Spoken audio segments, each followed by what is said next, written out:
السلام عليكم. الحمد لله رب العالمين والصلاة والسلام على سيد المرسلين وعلى آله وصحبه أجمعين. وبعد. Mes frères et sœurs, je ne vous apprends rien si je vous dis que la finalité de notre création, c'est de se consacrer à l'adoration de Dieu. Je ne vous apprends rien en vous disant ça, tout simplement parce que c'est ce qu'Allah subhanahu wa ta'ala lui-même il affirme dans le Coran.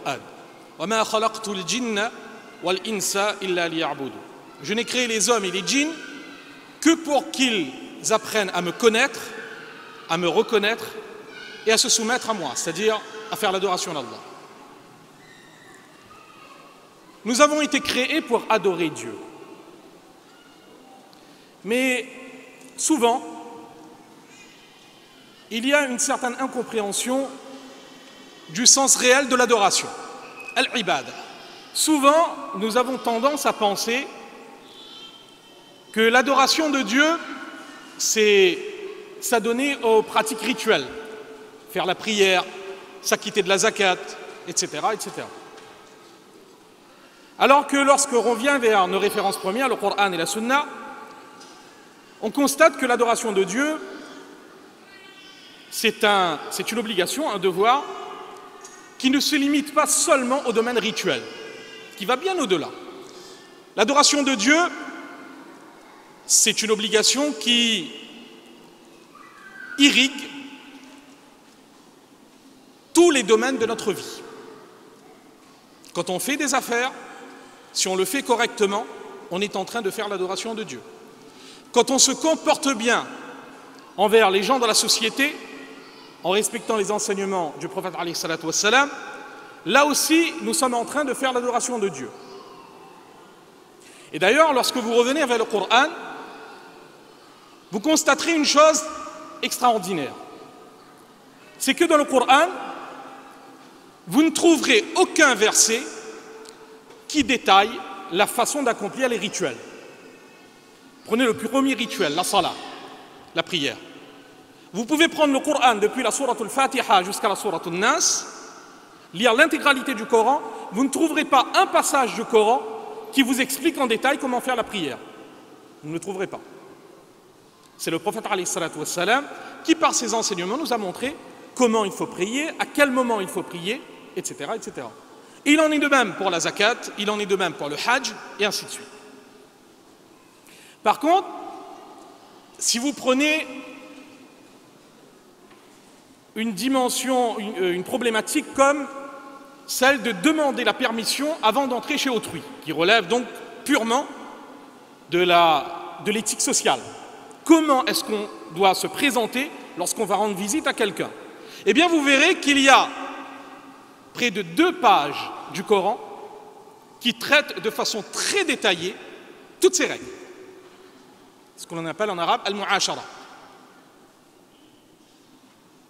Et si vous prenez la sourate al-Baqarah, à la fin de la sourate al-Baqarah, vous trouverez le plus long verset du Coran. Le plus long verset du Coran. Et vous savez, dans ce plus long verset du Coran, il est question de quoi? Il est question justement des affaires. On va parler de l'éthique des affaires. Eh bien, il est question des affaires dans ce verset. De quoi il est question? Allah subhanahu wa ta'ala, de ce passage du Coran, il nous donne toutes les règles à respecter lorsqu'on contracte une dette. Lorsqu'on emprunte de l'argent, eh bien, il faut prendre des témoins, il faut consigner à l'écrit, etc., etc. Vous voyez, dans le Coran, le message, il est très clair. C'est que l'islam n'est pas seulement l'adoration de Dieu, ce n'est pas seulement s'adonner aux pratiques rituelles, c'est beaucoup plus que cela. Et bien justement, lors de notre présente intervention, nous allons nous focaliser sur un de ces aspects, le domaine des affaires, des transactions, des opérations commerciales, etc.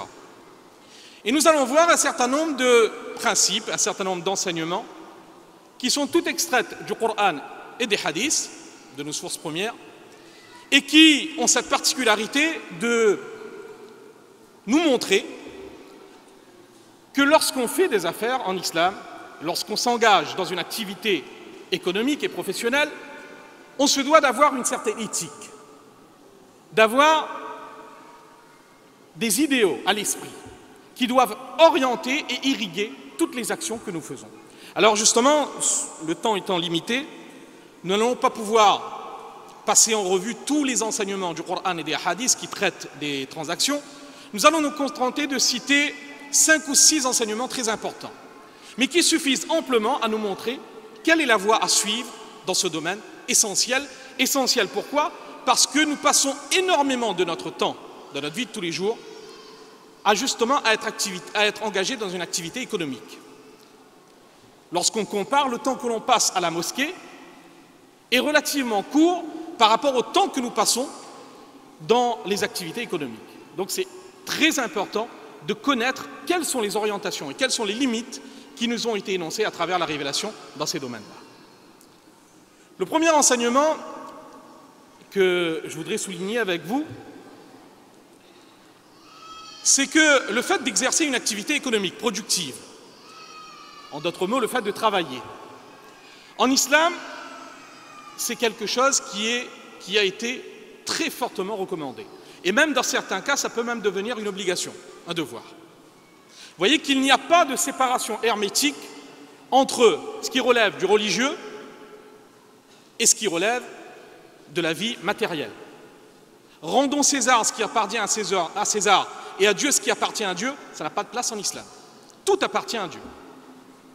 Tout est à Dieu. Inna lillah. Et bien justement, l'activité économique productive qui nous permet de répondre à nos besoins physiques et aux besoins de la famille, les besoins économiques de la famille, de nos proches, eh bien c'est quelque chose de très encouragé et c'est quelque chose également qui peut devenir obligatoire, imposé.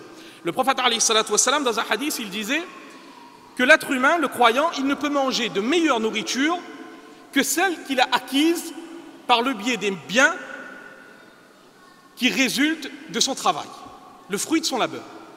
La meilleure nourriture que nous pouvons manger, c'est celle qui vient du fruit de notre labeur. C'est ce que le prophète alayhi salatu wassalam, il nous dit. Et dans un autre hadith, le prophète alayhi salatu wassalam, il nous dit qu'il suffit comme péché, donc on voit bien qu'on est dans une dimension très grave, on est dans la dimension du péché. Le prophète alayhi salatu wassalam, il dit qu'il suffit pour l'être humain comme péché que de ne pas satisfaire les besoins matériels de ses proches. Nous avons des obligations envers nos proches, subvenir à leurs besoins. Le fait de délaisser cette obligation, eh bien le prophète alayhi salatu wassalam, il nous dit que cela constitue un péché. Donc ça montre bien que l'activité économique productive en islam, c'est quelque chose qui est encouragé, c'est un devoir. Mais en même temps, il ne faut pas oublier autre chose. Il y a un autre enseignement à ne pas oublier, c'est que le musulman, il doit travailler, bien évidemment.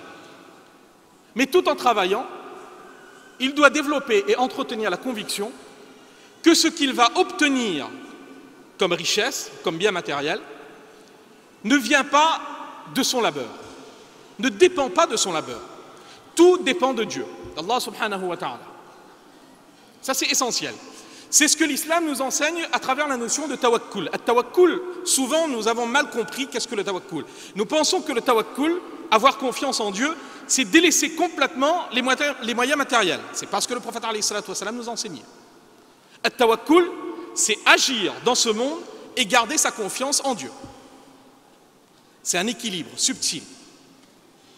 Le prophète alayhi salatu wassalam, une fois, il y avait 2 frères qui vivaient à son époque, donc, et il y en avait un qui passait son temps à apprendre auprès de lui, dans l'apprentissage de la science religieuse, et l'autre frère qui travaillait, qui exerçait une activité professionnelle. Et à un moment donné, le frère qui travaillait, il est venu voir le prophète alayhi salatu wassalam pour se plaindre, en disant que voilà, il y a un problème, c'est que moi je travaille, je subviens aux besoins de toute la famille, mais mon frère, lui, il passe son temps à rester auprès de vous, il ne travaille pas. Alors si vous pouviez lui expliquer un peu qu'il faut travailler. Et là, le prophète sallallahu alayhi wa sallam, il comprend qu'il y a un problème dans le raisonnement du deuxième frère. Et il corrige immédiatement. Il lui dit « La'allak turzaqu bih » Peut-être que la subsistance que tu obtiens à travers ton travail, eh bien, c'est par l'intermédiaire de l'action de ton frère. Le prophète alayhi salatu wassalam, il rétablit immédiatement la conception qui doit être la nôtre. C'est que nous travaillons, mais ce que nous obtenons vient d'Allah subhanahu wa ta'ala. Ça, c'est donc un premier enseignement à retenir. l'importance d'une activité, d'exercer une activité professionnelle et donc d'avoir une activité économique. Premier enseignement. Deuxième enseignement concerne maintenant le fruit de l'activité économique, les biens, la richesse. Vous le savez, mais il faut le rappeler souvent, c'est que la richesse en islam, nous n'avons pas une opinion négative de la richesse en islam. C'est très important. Quand vous prenez le Coran, vous verrez que le terme arabe qui a été employé pour désigner les biens matériels, c'est le terme khayr. Khayr. Et khayr en arabe, littéralement, ça veut dire le bien. Quelque chose de positif. Donc l'islam n'a pas une vision négative de la richesse, non. Par contre, l'islam nous enseigne que la richesse est un moyen d'épreuve pour l'être humain. Parce que vous savez que Allah subhanahu wa ta'ala, il nous a envoyés dans ce monde pour nous éprouver. Et tout ce qu'il a placé sur terre sont des moyens et des éléments qui contribuent à cette épreuve. Allah, il le dit clairement dans le Coran, « Inna ja'alna ma 'ala al-ardi zina linabluwakum ayyukum ahsanu 'amala » Tout ce qu'il a placé qui permet d'orner, d'embellir ce monde, eh bien, sont des choses, sont des moyens qui sont là pour vous éprouver. Et cette épreuve, qui vient de la part d'Allah subhanahu wa ta'ala, c'est une épreuve qui est constante, qui est permanente. Dans un autre verset de la sourate Al-Mulk, on le voit bien, Allah il dit « Alladhi khalaqa al-mawta wal-hayata liyabluwakum » Dieu, il est celui qui a créé la mort et la vie pour vous éprouver. Allah, il mentionne deux frontières temporelles, la mort et la vie, pour nous montrer justement que l'épreuve, elle est constante. Elle commence depuis le moment où on est venu au monde et elle se termine lorsqu'on va quitter ce monde. L'épreuve est permanente et constante, elle touche tous les domaines. Dans nos relations avec nos proches, dans notre relation intime envers nous-mêmes, dans les rapports matériels envers ceux qui nous entourent, à tous les niveaux, nous sommes éprouvés. Et l'épreuve, justement, par les biens matériels, est une épreuve qui constitue une des épreuves les plus, on va dire, délicates. Une épreuve qui peut se révéler très difficile à surmonter. Pourquoi? Parce que l'être humain, de nature, il est attaché aux biens matériels.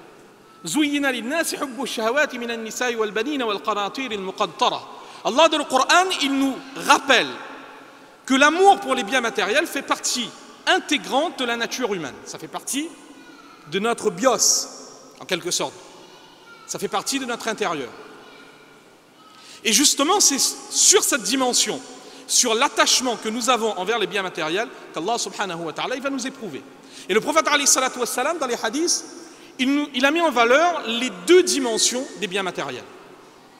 Par exemple, dans un hadith, le prophète sallallahu alayhi wa sallam, il dit « Ni'mal malu salih lirrajuli salih » que le bien qui est sain, qui a été correctement acquis, qui est halal, qui est licite, c'est quelque chose de très bien, un très bon soutien pour l'homme pieux. Vous voyez, dimension positive du bien matériel. Mais d'un autre côté, à une autre occasion, le prophète alayhi salatu wassalam, il avait dit aux compagnons que par Allah, il fait un serment au nom de Dieu, il dit que par Allah, ce n'est pas la pauvreté que je crains pour vous. Je ne crains pas la pauvreté pour vous. Ce que je crains pour vous, c'est que les choses de ce monde, les richesses de ce monde, vous soient ouvertement données. Vous soient attribuées comme elles avaient été attribuées à ceux qui vous ont précédés. Et qu'ensuite, ces richesses-là, elles causent votre perte, comme elle a causé la perte des gens qui vous ont précédés. Vous voyez, cette fois-ci, dimension négative. Le prophète sallallahu alayhi wa sallam, il nous montre bien donc les deux dimensions, les deux potentiels que peut renfermer la richesse. Ce sont des moyens d'épreuve. Et qui dit épreuve, dit forcément résultat d'épreuve.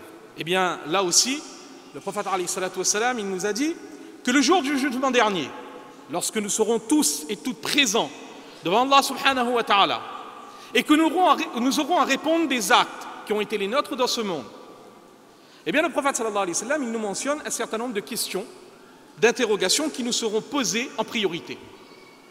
Et parmi ces questions en priorité dont nous aurons à répondre, il y en a 5 qu'il a mentionnées dans un hadith. Il y en a 5. Le prophète sallallahu alayhi wa sallam nous dit que le jour du jugement dernier, nous serons questionnés par rapport à notre vie, le temps de vie qu'Allah nous a donné. An umrihi fima afnah. comment nous avons passé cette vie. Le prophète sallallahu alayhi wa sallam, il dit encore que le jour du jugement dernier, nous aurons à répondre à propos de an jismihi fima ablah, de notre corps physique, de ces facultés physiques qu'Allah nous a données. Comment nous avons utilisé et employé et gaspillé ces facultés physiques. Ensuite, le prophète sallallahu alayhi wa sallam, il nous questionne, Allah subhanahu wa ta'ala, il nous questionnera à propos de notre science, de nos connaissances. An ilmihi fima alima. Que, à propos de notre science, comment avons-nous agi par rapport à ces connaissances qui étaient la nôtre? Est-ce que nous avons agi conformément à notre science ou non? Et ensuite, il va y avoir deux questions supplémentaires qui vont porter justement sur la richesse. An malihi min ayna iktasaba wa fima adfaqa. Deux questions que nous aurons à répondre par rapport à nos biens. Comment nous les avons acquis? De quelle façon? À travers des activités licites ou à travers des choses illicites? Et deuxièmement, wa fima anfaqa. Comment nous avons dépensé ces biens? Ça aussi, nous aurons à répondre le jour du jugement dernier. Vous voyez, il y a deux niveaux. En ce qui concerne la rentrée des biens, comment ces biens ont été acquis, nous aurons à répondre. Et deuxièmement, de la façon dont nous avons utilisé ces biens. Ça illustre bien la double dimension de la richesse. Que ces richesses constituent un moyen d'épreuve, et donc nous ne sommes pas libres, comme nous avons souvent tendance à croire. Nous ne sommes pas libres d'acquérir les biens comme nous le voulons. Et nous ne sommes pas libres de dépenser nos biens comme nous le voulons. Nous avons des règles, nous avons des limites, nous avons des orientations qui nous ont été données et communiquées par le biais de la révélation. Eh bien, il va falloir respecter ces limites. Et le jour du jugement dernier, parmi les questions en priorité, nous aurons à répondre de ces limites. Ça, c'est donc le deuxième enseignement que je voulais souligner avec vous. Le troisième enseignement, en ce qui concerne le domaine donc des affaires, et là on entre directement dans le domaine des affaires, le domaine contractuel, c'est que, comme dans tous les autres domaines, en tant que musulmans, nous avons une obligation d'honnêteté. Une obligation d'honnêteté qui se traduit notamment par une obligation de transparence lorsqu'on fait des affaires. Vous savez que l'un des sermons les plus importants que le prophète alayhi salatu wassalam, il a prononcé, c'était durant les derniers mois de sa vie. Il se trouvait à Makka. Dans la ville de Makka, il était en train d'accomplir le pèlerinage, le Hajj, Hajjatul Wida, le pèlerinage d'adieu. Et à ce moment-là, lorsqu'il est présent parmi environ 124 000 compagnons, il va mettre l'emphase sur un certain nombre de points dans les sermons qu'il va prononcer à Makka. Et l'un des points sur lesquels il va insister beaucoup, c'est sur les droits d'autrui. Le prophète sallallahu alayhi wa sallam, il dira notamment Inna dima'akum wa amwalakum wa a'radakum haramun alaykum.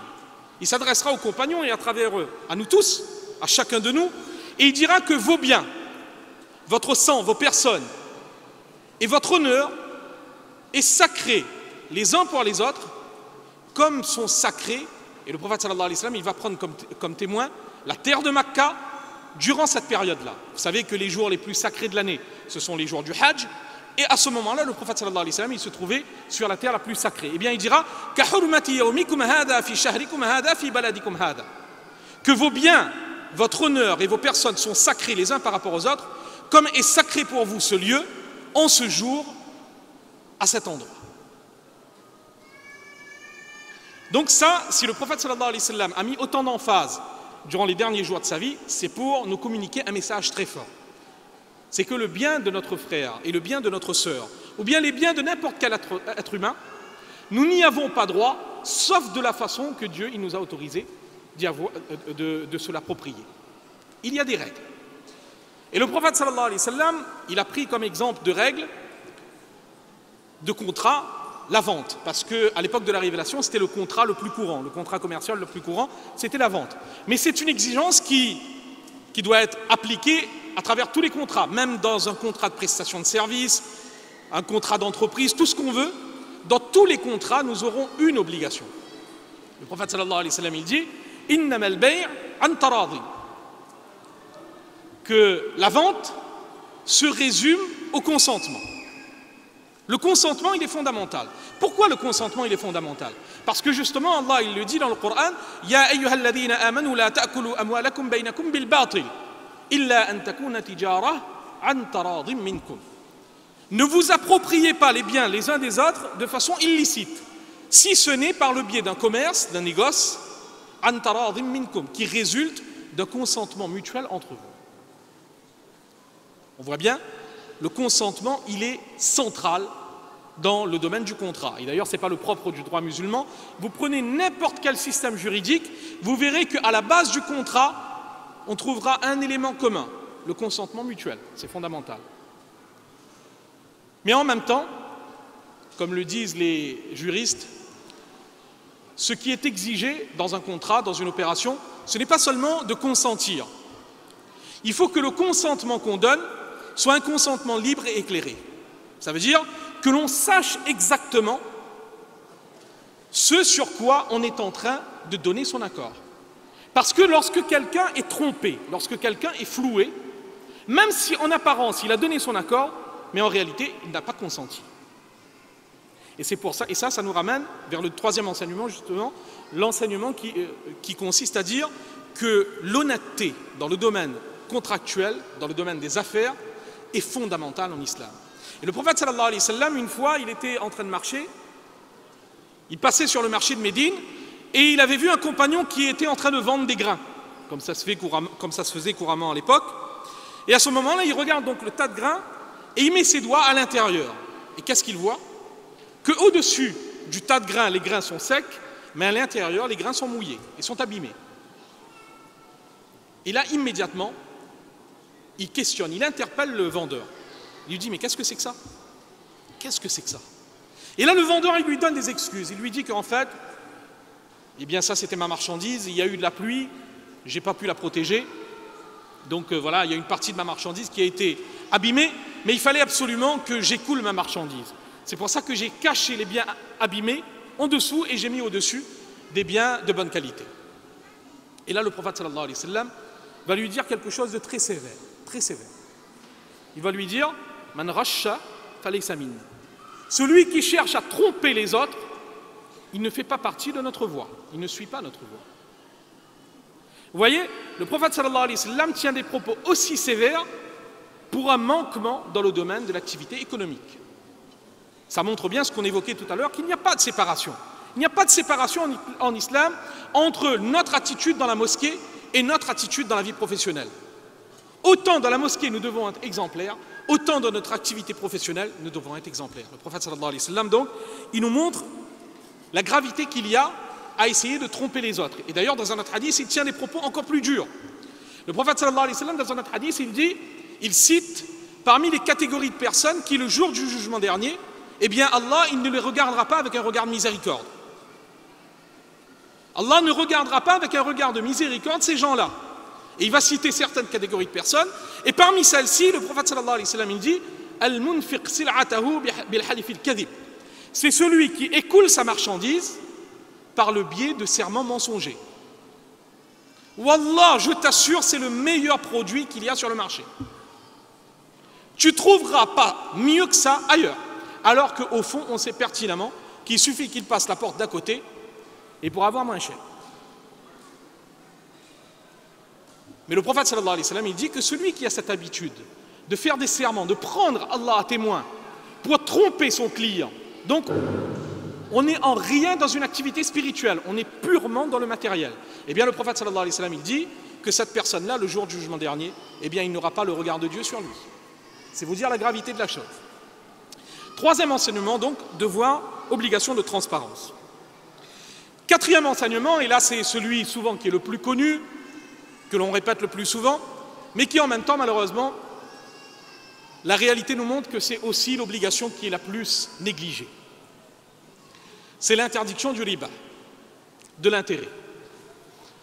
On ne va pas entrer dans des définitions juridiques, qu'est-ce que le riba, quels sont les différents types de riba, etc. Ce n'est pas le moment, ce n'est pas le lieu d'entrer dans toutes ces considérations juridiques.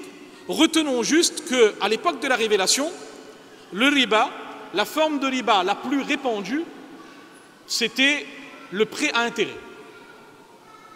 le prêt à intérêt ou le crédit à intérêt. C'était la forme de riba la plus répandue et qui, encore aujourd'hui, c'est la forme de riba la plus répandue. Ce n'est pas la seule forme de riba, il y en a d'autres, mais ça fait partie de la forme de riba donc, que l'on retrouve le plus souvent dans nos sociétés modernes. Le riba, donc l'intérêt est interdit, nous le savons. Personne ne peut dire aujourd'hui, illa masha'Allah, qu'il ignore que l'intérêt est interdit, c'est pas possible. Mais malheureusement, autant cette interdiction est connue aujourd'hui, autant sa gravité est minimisée. Et vous savez qu'en islam, plus on minimise un péché, et plus l'intensité de ce péché augmente, de façon inversement proportionnelle. C'est ainsi. Pourquoi on peut dire ça? Eh bien simplement par un constat qui nous arrive de faire parfois. C'est que parfois, quand on est entre frères, on est entre sœurs, eh bien, on constate que, généralement, on ne se vante pas de ses péchés. Généralement, quand on a commis un péché, surtout un péché qui est très mal vu dans la société, un péché qui est grave, un kabira, comme on dit, généralement, on ne s'en vante pas. J'ai rarement vu, pour être tout à fait franc, j'ai jamais vu un frère venir à la mosquée et dire devant tout le monde que voilà, hier soir, j'étais au resto et j'ai bu un vin qui était vraiment parfait. J'ai jamais entendu ça. Par contre, ce que j'ai entendu, en allant à la mosquée, c'est des frères qui parlent en disant que ils n'ont pas dit Alhamdulillah, donc je ne vais pas le dire. Ils disent que j'ai fait une très bonne affaire hier. Mon conseiller à la banque m'avait proposé un crédit à un taux très intéressant et j'ai pu l'avoir. Pour m'acheter un véhicule ou pour m'acheter une maison, c'est pareil. En gros, on a fait un crédit, on va le voir, la gravité dans un instant. Et non seulement on ne se rend pas compte forcément de la gravité du péché, mais en plus on vient s'en vanter dans la maison de Dieu. C'est pour ça qu'il est important de rappeler la gravité de ce péché. La gravité de ce péché, eh bien, là aussi, il n'est pas possible de citer tous les versets du Coran et tous les hadiths qui en parlent, juste 2 ou 3 hadiths et un verset du Coran. Un verset du Coran dans lequel Allah subhanahu wa ta'ala il nous dit, il nous décrit le sort qui sera ceux qui étaient engagés justement dans des activités de riba. Allah subhanahu wa ta'ala il dit, الذين يأكلون الربا لا يقومون إلا كما يقوم الذي يتخبطه الشيطان من المس. Que le jour du jugement dernier, le jour qui va être le plus terrible de toute notre existence, le jour où même les prophètes, les êtres les plus proches de Dieu, ils n'oseront pas dire un mot avant d'en avoir reçu la permission de la part d'Allah. Le jour où un ange comme Jibril alayhi salatu wassalam, celui qui avait transmis la révélation, pareil, n'osera pas dire un mot avant qu'il ne reçoive la permission de la part de Dieu. Ce jour-là, ceux qui étaient engagés dans le riba, eh bien, ils se réveilleront en ayant perdu l'esprit. Comme des fous, des personnes aliénées qui ont été possédées par le diable, par le démon. C'est ce que nous dit le Coran. Ça veut dire que le jour où nous aurons le plus besoin de nos consciences, ce jour-là, pour répondre bien sûr de nos actes, qui va déterminer ce qui va suivre, eh bien ce jour-là, ceux qui s'étaient engagés dans le riba, ils se réveilleront comme des aliénés, des gens possédés par le démon. Première chose. Deuxième chose, le prophète sallallahu alayhi wa sallam, il nous dit dans un hadith que la'ana Rasulullah sallallahu alayhi wa sallam akil al-riba wa mukilahu wa katibahu wa shahidayhi, ou comme qala alayhi salatu wa sallam. Le prophète sallallahu alayhi wa sallam, il a maudit tous ceux qui d'une façon ou d'une autre s'engagent dans une transaction, dans une opération à intérêt. Il l'a maudit. Malédiction du prophète sallallahu alayhi wa sallam. Et ce qui est remarquable dans ce hadith, c'est que le prophète sallallahu alayhi wa sallam, il ne se limite pas seulement à maudire ceux qui ont consommé de l'intérêt. Parce que souvent on entend dire que oui, l'intérêt c'est très grave de le prendre, mais c'est pas trop grave d'en payer. C'est ce qu'on entend parfois. Eh bien le prophète sallallahu alayhi wa sallam, il tire un trait sur toutes ces distinctions. Et il dit, il met tout le monde au même niveau. D'ailleurs dans le hadith à la fin c'est écrit Hum sawa, ils sont tous pareils. Le prophète sallallahu alayhi wa sallam, il maudit celui qui donne de l'intérêt, celui qui prend de l'intérêt, celui qui met l'opération à l'écrit, qui consigne l'opération, et les deux témoins de l'opération. Et vous savez bien que lorsqu'il y a un contrat, ceux qui mettent l'opération à l'écrit, qui le consignent, qui écrivent le contrat, qui rédigent le contrat, ou ceux qui sont témoins de l'opération, ils ne tirent directement aucun profit de cette opération. Ils ne perçoivent aucun centime d'intérêt. Et pourtant, le prophète sallallahu alayhi wa sallam, il nous dit que tous sont maudits, ils sont tous pareils. Deuxième chose. Troisième chose, le prophète sallallahu alayhi wa sallam, il nous dit que le péché du riba se divise en 70 catégories. Il y a 70 niveaux de péché de l'intérêt. Et il le dit, je cite ses propos, le moins grave de ces niveaux, l'intensité du péché le moins grave de l'intérêt, est équivalent au fait qu'un homme, il ait des rapports intimes avec sa propre maman. Ce péché d'inceste, on imagine tous sa gravité, eh bien le prophète sallallahu alayhi wa sallam nous dit que ce péché-là, il est équivalent au moins grave péché d'intérêt. Et le prophète sallallahu alayhi wa sallam nous dit qu'il y a encore 69 niveaux supplémentaires. Troisième chose. Et quatrième chose, et encore une fois, je vois difficilement aujourd'hui quelqu'un venir à la mosquée et se vanter d'avoir commis le péché que le prophète sallallahu alayhi wa sallam il a mentionné. Et enfin, quatrième chose, et c'est là le plus grave, c'est que Allah subhanahu wa ta'ala lui-même dans le Coran, il dit فَأْذَنُوا بِحَرْبٍ مِّنَ اللَّهِ وَرَسُولِهِ que ceux qui, après avoir été informés de l'interdiction du riba, continuent à consommer le riba, eh bien qu'ils reçoivent une déclaration de guerre de la part de Dieu et de son messager. Déclaration de guerre.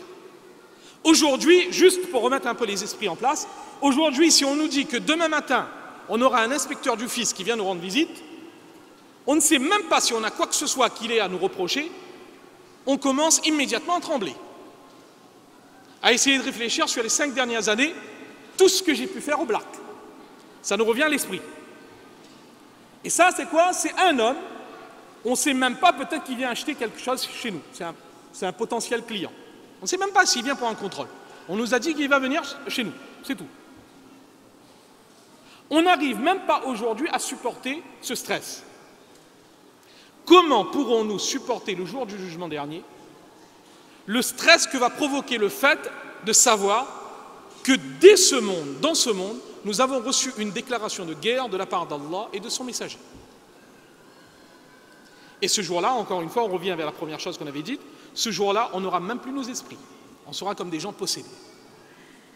Donc ça, c'est la gravité du riba, et ça, c'est un principe très important, il faut faire très attention parce que justement, nous vivons dans un système financier qui depuis des siècles et des siècles, maintenant depuis plus de 3 siècles, est dominé par le système à intérêt. La présence de l'intérêt est aujourd'hui omniprésent dans les contrats, pas seulement dans les contrats de prêt, même dans les contrats de prestation de services, même dans les contrats de location, nous avons des intérêts, des pénalités, ce que nous appelons des pénalités de retard, etc. Juridiquement, en islam, ça va être considéré, dans la plupart du temps, comme des intérêts. Donc il faut faire extrêmement attention à ce péché-là. Quatrième enseignement, ou cinquième, je ne sais plus, c'est qui nous a été montré donc par le prophète sallallahu alayhi wa sallam, c'est dans le domaine des affaires, il faut faire très attention aussi à la clarté de nos engagements. La clarté et la détermination de nos engagements. Le prophète sallallahu alayhi wa sallam, Abu Huraira radiyallahu anhu, il rapporte, il dit que le messager d'Allah sallallahu alayhi wa sallam, il a interdit un type de vente, notamment an bay'il gharar. La vente gharar. Qu'est-ce que la vente gharar? Eh bien, les savants musulmans, ils nous disent que la vente gharar désigne essentiellement, principalement 2 types d'opérations. Premier type d'opération, c'est les contrats aléatoires. Contrats aléatoires, ça veut dire que 2 personnes sont engagées dans une opération contractuelle, l'un a une contrepartie qui est déterminée, qui est fixée, et l'autre, sa contrepartie, ce qu'il doit donner, n'est pas déterminé, dépend d'un événement aléatoire. Eh bien ça, c'est un contrat aléatoire, ça entre dans le cadre du bay'ul gharar. Pour prendre l'exemple le plus courant, c'est le contrat d'assurance commerciale. On paie une prime, mais on ne sait pas si on va recevoir une indemnisation de la part de la compagnie d'assurance. Donc l'assurance commerciale telle qu'elle est aujourd'hui, la plupart des savants nous disent que ça relève du bay'ul gharar. Premier cas de figure. Deuxième cas de figure, deuxième type de bay'ul gharar, ce sont les contrats dans lesquels il y a une ignorance importante, un flou majeur. C'est-à-dire qu'on fait une prestation, on offre une prestation, on vend un bien, et un élément essentiel du contrat n'est pas déterminé. Par exemple, je vends un bien, mais le prix il est indéterminé. Pour combien? Non, mais ça on s'arrangera après. C'est pas permis. On détermine le prix du bien avant, et le contrat il a lieu après. On ne peut pas acheter un bien en disant on verra après pour le prix. Non, le prix est un élément essentiel de l'opération. Ou bien, de la même façon, la prestation où le bien n'est pas déterminé. Je vends ma prestation et je dis que bon, on verra après exactement ce que j'ai à faire. Pour le moment, mes honoraires s'étendent. C'est pas permis. C'est pas permis parce que justement, il faut déterminer. Ma prestation est essentielle. Qu'est-ce que je vais faire? Pourquoi je suis rémunéré? Il va falloir le déterminer et après on pourra conclure le contrat. Donc le prophète sallallahu alayhi wa sallam, il a interdit le bay'ul gharar. Pourquoi ce type de contrat a été interdit? Eh bien tout simplement parce qu'il est de nature à provoquer des litiges et des conflits. Vous savez, c'est toujours comme ça, on appelle un frère que l'on connaît pour nous rendre un service, je ne sais pas, réparer un robinet, ou bien réparer quoi que ce soit, réparer notre voiture, et nous on se met d'accord avec lui, on dit voilà, je te donne ma voiture à réparer, ça fait combien? Et il te dit t'inquiète pas, on verra après. Et t'inquiète pas, on verra après, ça a deux sens. Ça a le sens que moi je donne, et ça a le sens que lui il a compris. T'inquiète pas, on verra après, moi je me dis oh c'est un frère, il va me faire ça à 50 €. Et lui t'inquiète pas, on verra après, c'est mon frère en ce moment j'ai des problèmes, c'est 500 €. On voyait un peu comment ça se termine généralement, ce genre de choses. Eh bien le prophète sallallahu alayhi wa sallam, justement, il ferme la porte. Il ferme la porte, il nous interdit, à partir du moment où il y a un flou, où il y a un aléa dans l'opération, eh bien cela n'est pas autorisé. Il va falloir clarifier les éléments de la transaction. Autre enseignement que le prophète sallallahu alayhi wa sallam nous a enseigné donc en rapport avec le domaine des affaires, c'est la bonne foi, ce que l'on appelle en droit français la bonne foi contractuelle. La bonne foi, et à cela s'ajoute la bienveillance. Il y a deux choses. Bonne foi, ça veut dire quoi? Bonne foi, ça veut dire que lorsqu'on s'engage dans un contrat, on a promis de vendre un bien, on a promis d'offrir une prestation, on a promis de payer pour une prestation, on a pris un engagement. Eh bien, l'engagement que l'on a pris, on le respecte strictement. Le prophète sallallahu alayhi wa sallam, il dit Al-Muslimuna inda shurutihim. Les musulmans doivent être rigoureux par rapport aux engagements qu'ils ont pris. Quand on a pris un engagement, quel qu'il soit, on se doit de respecter son engagement. Envers les musulmans, envers les non-musulmans, ça ne change strictement rien. Nous avons la même obligation. Et notamment, si nous avons pris un engagement de payer un bien avec des facilités, etc., de façon licite, sans intérêt, eh bien, il va falloir obligatoirement respecter les échéances que nous avons fixées. Le prophète sallallahu alayhi wa sallam, il dit dans un autre hadith, « Matlul ghani zulmun » Si quelqu'un, il a les moyens de payer sa dette et il ne le fait pas, eh bien, de sa part, c'est un abus. Et vous savez bien, le châtiment qui attend celui qui a fait preuve d'injustice et d'abus le jour du jugement dernier. Donc, respecter ses engagements, ça c'est la première chose. Mais à côté, l'islam, vous savez, l'islam n'est pas une religion qui transforme la vie en un tribunal permanent, des cours de justice permanentes. L'islam, ce n'est pas ça. L'islam nous donne des règles, nous donne des droits, mais nous donne aussi des devoirs. Et ce que l'islam nous enseigne, c'est d'être très rigoureux en s'acquittant de ses devoirs et d'être relativement doux et bienveillant en exigeant ses droits. Un peu l'inverse de ce qu'il y a dans notre société aujourd'hui. Aujourd'hui, nous sommes très rigoureux en exigeant nos droits. C'est mon droit, il faut respecter ça. Par contre, nos devoirs, on s'en soucie très peu. Le prophète sallallahu alayhi wa sallam, il a enseigné exactement l'inverse. Une fois, les compagnons, ils étaient venus voir le prophète sallallahu alayhi wa sallam, et le prophète sallallahu alayhi wa sallam leur avait parlé que viendra une époque où il y aura des dirigeants injustes. Il viendra une époque où vous serez confrontés à des dirigeants injustes. Alors les compagnons, ils posent la question, dans ce cas, lorsque nous vivrons cette situation, quel est le conseil que vous nous donnez? Qu'est-ce que nous devrions faire? Et là, le prophète sallallahu alayhi wa sallam leur donne un conseil qui devrait être inscrit en lettres d'or dans la maison de chaque musulman. Le prophète sallallahu alayhi wa sallam, il dit « Addu ilayhim huquqahum » Acquittez-vous de vos obligations envers eux. wasalullaha ma lakum. Et demandez à Dieu ce qui vous revient à vous. Eh bien, dans le domaine des affaires, c'est exactement la même chose. C'est que nous devons être exigeants et rigoureux en s'acquittant de nos obligations, mais si jamais il y a un manquement de la part de notre co-contractant, eh bien, il faut fermer les yeux. Il faut apprendre à fermer les yeux. Dans un hadith, le prophète sallallahu alayhi wa sallam, il nous raconte un incident qui avait eu lieu dans une communauté qui nous a précédés. Le prophète sallallahu alayhi wa sallam, il dit qu'un homme,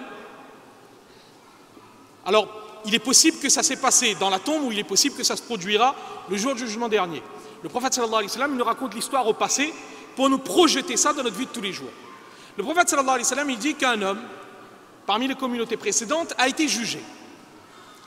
Et il a été jugé, donc il était devant Dieu, devant le tribunal de Dieu, et à son actif, il n'avait aucune bonne action. Il n'avait jamais fait rien de bien. Aucune bonne action. À l'exception d'une chose, une habitude qu'il avait. Son habitude, c'était quoi? C'était qu'il avait suffisamment de moyens, et donc il prêtait, il avait l'habitude de prêter aux gens de l'argent, ou bien lorsqu'il vendait, c'était un commerçant, il vendait des biens, des marchandises, donc il proposait gracieusement des paiements à crédit, des paiements échelonnés. Et son habitude, c'était quoi? C'était que lorsqu'il envoyait les gens qui travaillaient pour lui récupérer ses créances, donc encaisser les dettes qu'on lui devait, il donnait une instruction à ses employés. Il leur disait que voilà, lorsque vous allez récupérer l'argent qui m'est dû, si jamais mon débiteur, celui qui me doit de l'argent, il ne peut pas payer, eh bien, vous voyez, en fonction des circonstances, soit vous lui donnez un peu plus de temps, soit vous diminuez un peu la dette, ou soit vous pardonnez complètement la dette. Ça, c'était la seule habitude positive qu'il avait. Et sinon, il n'y avait rien d'autre de bien. Eh bien, dans le hadith, le prophète sallallahu alayhi wa sallam, il nous dit que devant Allah subhanahu wa ta'ala, ce jour-là, Allah subhanahu wa ta'ala, il dira aux anges que nous sommes plus généreux que lui. Et lui, il avait l'habitude de pardonner aux autres, eh bien moi, aujourd'hui, je le pardonne complètement. Amenez-le au paradis. Vous voyez, cet homme trouvera le paradis pour une attitude positive qu'il a eue toute sa vie dans le domaine des affaires. Ça confirme bien le fait que si jamais les gens ont des obligations envers nous, eh bien il faut savoir parfois fermer les yeux, être doux, comme le prophète sallallahu alayhi wa sallam, donc il nous l'a enseigné ici, et comme il l'a rappelé dans d'autres hadiths à différentes occasions. Ça, c'était donc le 6e enseignement.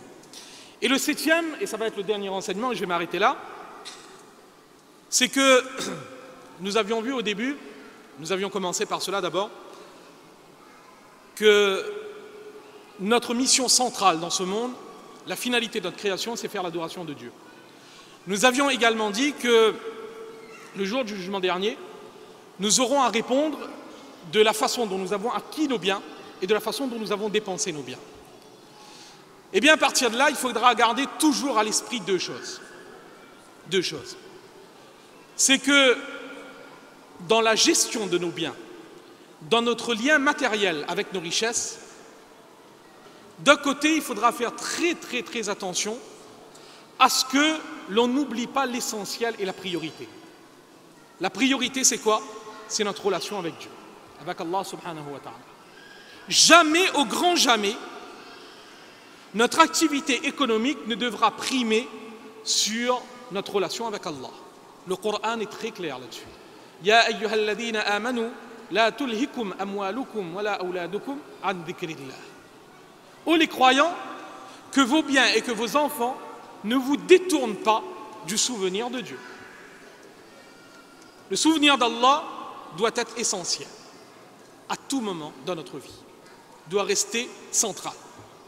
Donc il ne peut jamais être question pour un musulman ou une musulmane qu'au nom de son activité professionnelle, il se permette de négliger ses obligations envers Allah. Non. Les obligations envers Allah passent avant, et c'est avec ces obligations qu'il va falloir concilier ses obligations professionnelles. Ça, c'est donc une chose, une première chose. Et deuxième chose, c'est que dans notre relation avec nos biens, dans le monde des affaires, eh bien, il va falloir faire très attention aussi à ne pas porter préjudice d'une quelconque façon à ceux qui nous entourent, musulmans comme non musulmans. Dans notre activité économique, il va falloir agir de sorte qu'on n'affecte pas de façon négative notre environnement, les relations, les rapports que nous avons envers les autres, et que nous ne fassions rien qui porte atteinte à l'intérêt de la société. Et cela, le prophète sallallahu alayhi wa sallam l'avait dit dans un autre hadith, en ces termes, « Khayrun nas anfa'uhum linnas » La meilleure des personnes, c'est celle qui est la plus bénéfique aux autres.